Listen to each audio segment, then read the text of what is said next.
যত সময় বাড়ছে তত জলটাও বাড়ছে। আগে ছিল 1 হাঁটু, এখন 1 কোমর হতে যাচ্ছে। এটা রুম, নিচের রুম, খাটের উপরে জল,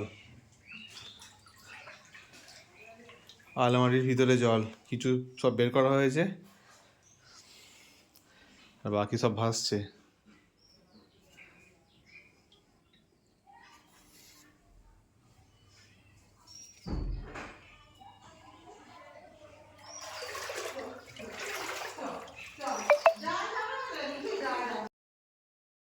উঠান 1 কোমর জল,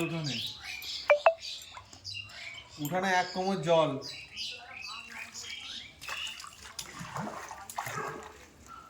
মন্দিরটা পুরো ডুবে গেছে।